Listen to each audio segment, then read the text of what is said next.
어제 이상윤 선교사님 말씀 전할 때에 그 자매 두 명이 오토바이를 타고 가다가 한 명은 이제 아래쪽이 찢어졌다 그랬고 한 명은 의식이 없다 그랬죠. 하나님의 은혜로 깨어났습니다. 보여주실래요? 사진 한번 카톡으로 보내드렸는데 그거 없어요? PPT 못 봤어요? 네. 나중에라도 한번 보여주세요. 깨어났는데 특별히 다른 문제는 없고요.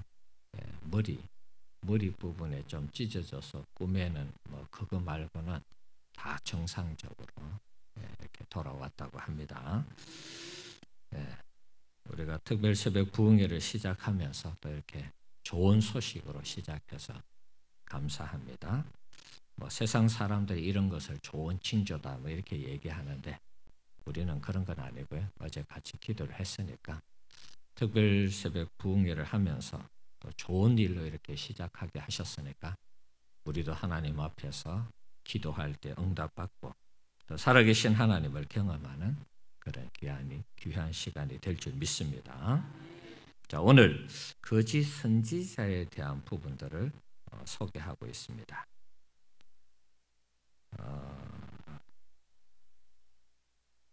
거짓 선지자가 어떤 사람인가?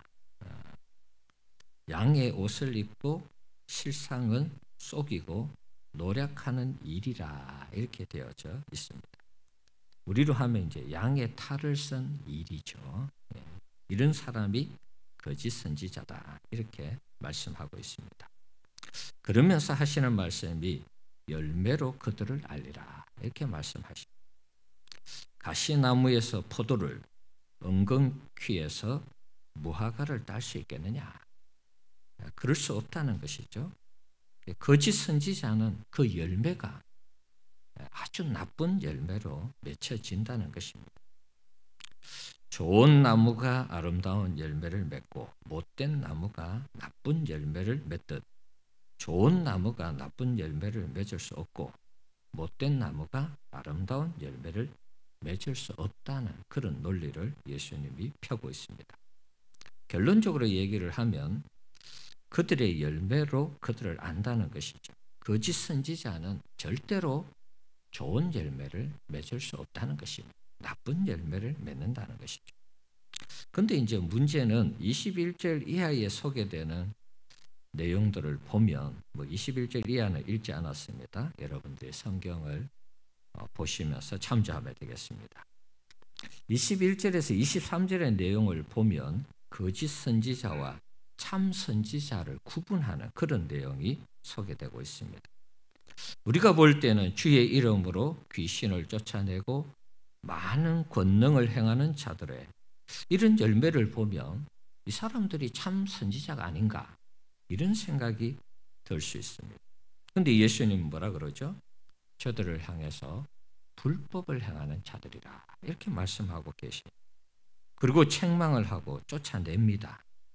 그리고 아예 모른다. 내가 저들을 모른다. 이렇게 말씀하고 있습니다.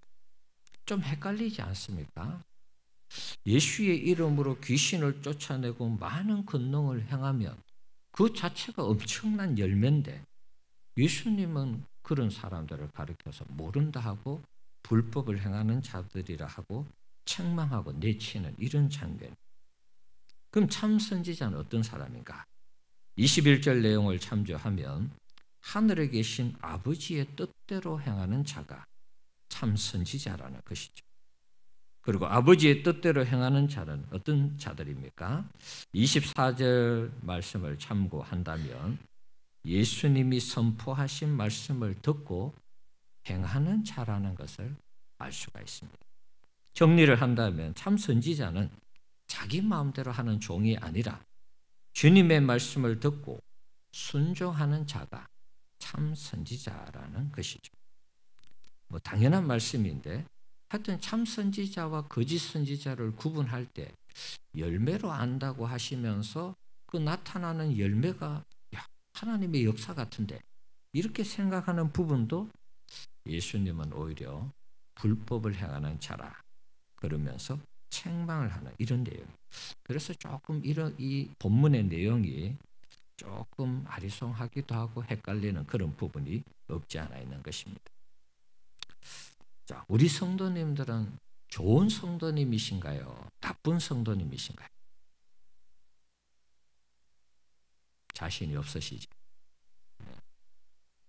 뭘 기준으로 하느냐, 뭐 그걸 보면 되겠죠. 자, 오늘 말씀을 근거로 한다면 내가 좋은 열매를 맺으면 좋은 성도일 것이고 내가 나쁜 열매를 맺으면 나쁜 성도가 되는 것이죠. 그러면 이제 우리가 어떤 열매를 맺고 있느냐 살펴보면 되겠죠. 내가 좋은 열매를 맺고 있는가, 나쁜 열매를 맺고 있는가. 거짓 선지자들처럼 가시적인 성과, 열매를 맺었다고 해도 중요한 것은 하나님의 뜻대로 열매를 맺지 아니하면 우리가 좋은 성도가 아니라는 것입니다. 가시적인 성과는 없는데 반대로 보이는 결과물은 없는데 내가 하나님의 뜻대로 신앙생활을 하고 들은 말씀대로 산다면 비록 지금 당장은 열매가 없어도 우리가 좋은 성도가 되는 것입니다. 제가 하고자 하는 말씀은 좋은 성도로 좋은 열매를 맺자라는 그런 말씀입니다. 무슨 소리냐? 우리가 당연히 좋은 성도들이죠. 왜 그렇습니까? 예수님의 피 주고 사신 주의 백성 자녀들 아닙니까? 이 자리에 있는 모든 분들이 좋은 성도님들이에요. 아멘. 네. 물론 우리의 삶의 결과물들이 어떨 때는 좋은 것도 있고 어떨 때는 나쁜 것도 있습니다. 그러나 분명한 것은 예수님이 우리를 피를 흘려가면서 우리를 구원해 주셨기 때문에 그런 의미에서 우리는 좋은 성도라고 할 수가 있는 것입니다. 예수님의 피 주고 사신 주님의 자녀 백성들이기 때문에 나쁜 성도라고 하면 격에 안 맞는 것입니다. 말이 안 되는 것이죠. 다만 나쁜 성도가 되지 않기 위해서 우리가 해야 할 일이 있습니다. 그게 뭐냐 하면 하나님의 뜻대로 신앙생활을 하는 것입니다. 그리고 하나님께 들은 말씀을 가지고 우리가 순종하면서 실천하는 것입니다. 그러니까 좋은 성도이기 때문에 하나님이 말씀하시는 대로 신앙생활하고 하나님의 뜻대로 신앙생활하면 되는 것입니다. 지금 당장 열매가 없어도 우리가 실망하지 않고 낙심하지 않고 계속해서 하나님의 말씀을 부여잡고 순종하면서 하나님의 뜻대로 살아간다면 우리는 반드시 좋은 성도로서 좋은 열매를 맺을 줄 믿습니다. 포도나무 비유 아시죠? 네, 열매가 어떻게 맺히느냐? 자, 요한복음 15장의 내용을 한번 같이 보면 좋을 것 같아요. 자, 이 내용을 보면 같이 한번 읽어볼까요? 나는 포도나무요, 너희는 가지라. 그가 내 안에, 내가 그 안에 거하면 사람이 열매를 많이 맺나니 나를 떠나서는 너희가 아무것도 할 수 없음이라. 사람이 내 안에 거하지 아니하면 가지처럼 밖에 버려져 마르나니 사람들이 그것을 모아다가 불에 던져 사르느니라. 너희가 내 안에 거하고 내 말이 너희 안에 거하면 무엇이든지 원하는 대로 구하라. 그리하면 이루리라. 자, 포도나무 비유에서 열매가 어떻게 맺혀지는지 한번 보십시오. 예수님이 포도나무고 우리는 가지다. 예수님이 우리 안에, 내가 예수님 안에 거하면 많은 열매를 맺는다. 이렇게 말씀하시죠. 중요한 것은 예수님 안에 우리가 거할 때 열매를 맺는다는 것입니다. 그러면 예수님 안에 거한다는 것이 무슨 의미인가? 7절의 내용을 보면 이 말이 너희 안에 거하며 무엇이든지 원하는 대로 구하라. 그리하면 이루리라. 이렇게 말씀하시잖아요.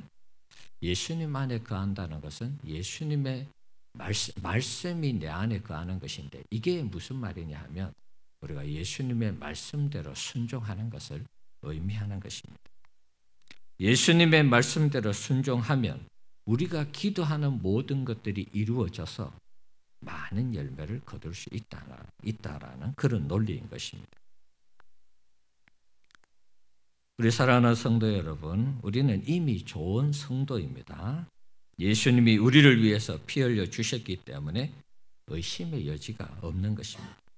다만 우리가 좋은 성도로 좋은 열매를 맺으려면 반드시 예수님 안에 거하면서 예수님의 말씀대로 순종하며 실천하며 살아야 되는 것입니다. 비록 눈에 보이는 열매가 금방 맺히지 않는다 할지라도 실망하지 않고 우리가 한 걸음 한 걸음 하나님의 말씀대로 살아간다면 때가 되면 반드시 풍성한 열매를 맺게 하시는 하나님의 역사가 있게 될 줄 믿습니다. 신앙생활 하면서 낙심할 때가 있죠. 왜 내게는 열매가 빨리 맺혀지지 않는가? 그런 생각이 들 때가 있습니다. 자, 그때도 우리가 낙심하지 않고 우리에게 주어진 길을 하루하루 최선을 다해서 주님의 말씀대로 순종하며 살아간다면 머지않는 장래에 우리 주님께서 엄청난 열매를 맺게 해주실 줄 믿습니다. 주님의 열매 맺는 계산법은 하나를 심으면 30, 60, 100배의 것으로 그렇게 열매를 맺게 하는 것입니다. 시작은 미약한 것 같지만 열매가 맺히기 시작하면 그때부터는 30, 60, 100배의 것으로 하나님께서 열매를 맺게 하는 것입니다. 전에 한번 소개했죠. 중국에서 자라는 대나무 5년 동안 자라지 않다가 한번 보여주실래요? 저게 중국의 대나무인지는 모르겠습니다만 그냥 대나무 이미지를 하나 가져왔습니다. 중국에서 자라는 대나무 같은 경우에 이렇게 순을 심는다 그럴까요? 싹을 심는다 그럴까요? 이걸 심어 놓으면 5년 동안은 저렇게 밑에 있는 것처럼 자라지 않아요. 그냥 그대로 가만히 있는다는 것입니다. 그리고 이제 5년 이후부터 자라기 시작하는데 6개월 안에 27m를 자랍니다. 6개월 안에. 그러니까 5년 동안 뭐 했겠어요? 저게 살아있다면 계속해서 뿌리를 내렸겠죠. 뿌리를 내리고 땅에 깊이 박히고 물이 있는 곳으로 계속 뿌리를 확장시켰겠죠. 그러다가 때가 되면은 6개월 안에 27m로 자랍니다. 어떤 경우에는 하루에 90cm씩 자란다.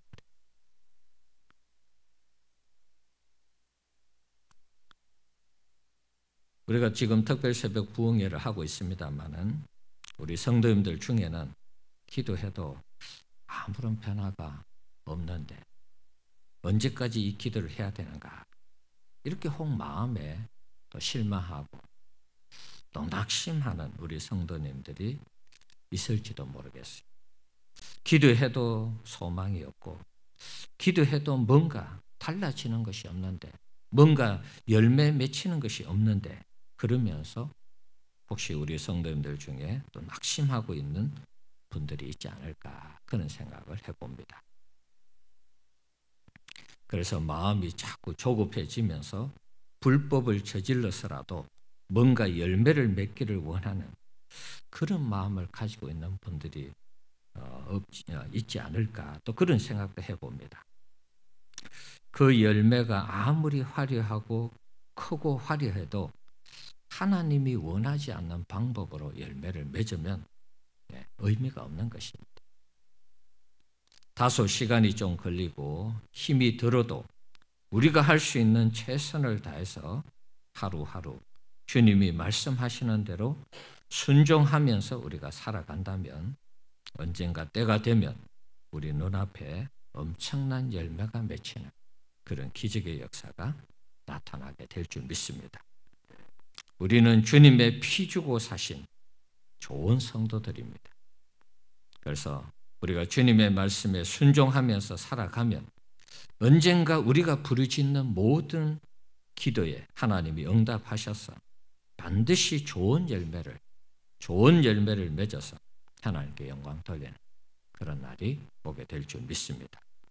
믿음을 가지고 끝까지 승리하는 우리 성도들 되시기를 축복합니다. 이 시간 같이 한번